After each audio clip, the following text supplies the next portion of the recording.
ایک شخص نے اپنے بلاگ میں لکھا ہے کہ مجھے کسی صاحب نے ایک دلچسپ واقعہ سنایا۔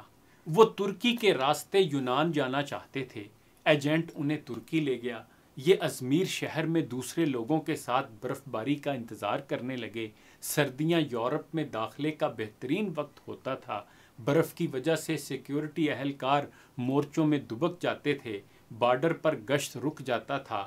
ایجنٹ لوگوں کو کشتیوں میں سوار کرتے تھے اور انہیں یونان کے کسی ساحل پر اتار دیتے تھے۔ یہ ایجنٹوں کی عام پریکٹس تھی۔ پھر اس صاحب نے بتایا، ہم ترکی میں ایجنٹ کے ڈیرے پر پڑے تھے۔ ہمارے ساتھ گجرانوالہ کا ایک گندا سا لڑکا تھا۔ وہ نہاتا بھی نہیں تھا اور دانت بھی صاف نہیں کرتا تھا۔ اس سے خوفناک بو آتی تھی۔ تمام لوگ اس سے پرہیز کرتے تھے۔ ہم لوگ دسمبر میں کشتی میں سوار ہوئے۔ ہم میں سے کوئی شخص اس لڑکے کو ساتھ نہیں لے جانا چاہتا تھا۔ ہم نے اسے روکنے کی کوشش کی لیکن وہ رونا شروع ہو گیا۔ ایجنٹ کے پاس وقت کم تھا، چنانچہ اس نے اسے ٹھڈا مار کر کشتی میں پھینک دیا۔ کشتی جب یونان کی حدود میں داخل ہوئی تو کوسٹ گارڈ ایکٹیو تھے۔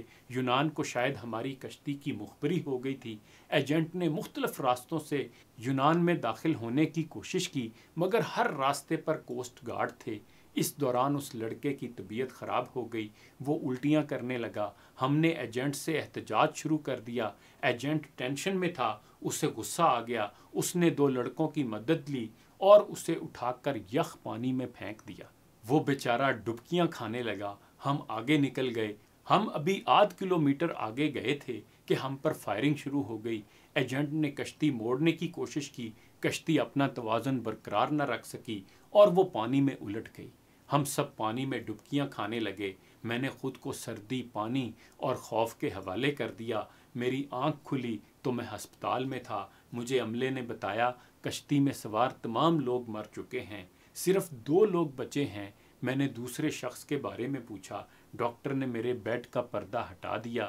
دوسرے بیڈ پر وہی لڑکا لیٹا تھا جسے ہم نے اپنے ہاتھوں سے سمندر میں پھینکا تھا۔ سمندر کی لہریں اسے دھکیل کر ساحل تک لے آئی تھیں۔ مجھے کوسٹ گارڈ نے بچا لیا تھا جبکہ باقی لوگ گولیوں کا نشانہ بن گئے یا پھر سردیوں سے ٹھٹر کر مر چکے تھے۔ میں 15 دن ہسپتال رہا۔ میں اس دوران یہ سوچتا رہا میں کیوں بچ گیا۔ مجھے کوئی جواب نہیں سوچتا تھا۔ میں جب ہسپتال سے ڈسچارج ہو رہا تھا مجھے اس وقت یاد آیا میں نے اس لڑکے کو لائف جیکٹ پہنائی تھی۔ ایجنٹ جب اسے پانی میں پھینکنے کے لیے آ رہا تھا تو میں نے فوراً باکس سے جیکٹ نکال کر اسے پہنا دی تھی۔ یہ وہ نیکی تھی جس نے مجھے بچا لیا۔ مجھے جوں ہی یہ نیکی یاد آئی مجھے 6 ماہ کا وہ سارا زمانہ یاد آ گیا جو ہم نے اس لڑکے کے ساتھ گزارا تھا۔ ہم نہ صرف ترکی میں اس کی وجہ سے بچتے رہے تھے بلکہ وہ جب تک ہماری کشتی میں موجود رہا ہم کوسٹ گارڈ سے بھی محفوظ رہے، یخ پانی سے بھی اور موت سے بھی۔ ہم نے جو ہی اسے کشتی سے دھکا دیا موت نے ہم پر اٹیک کر دیا۔ میں نے پولیس سے درخواست کی میں اپنے ساتھی سے ملنا چاہتا ہوں۔ پولیس اہلکاروں نے بتایا وہ پولیس وین میں تمہارا انتظار کر رہا ہے۔ میں گاڑی میں سوار ہوا اور جاتے ہی اسے گلے سے لگا لیا۔ مجھے اس وقت اس کے جسم سے کسی قسم کی کوئی بو نہیں آ رہی تھی۔ مجھے معلوم ہوا میرے ساتھیوں کو اس کے جسم سے اپنی موت کی بو آتی تھی۔ یہ ان لوگوں کی موت تھی جو انہیں اس سے الگ کرنا چاہتی تھی اور وہ جو ہی الگ ہوئے سب موت کی آغوش میں چلے گئے۔ اس واقعے کا سبق یہ ہے کہ کسی کو حقیر مت جانو۔ کیا معلوم آپ کو جو رزق، جو نعمتیں مل رہی ہیں وہ کس کے طفیل مل رہی ہیں۔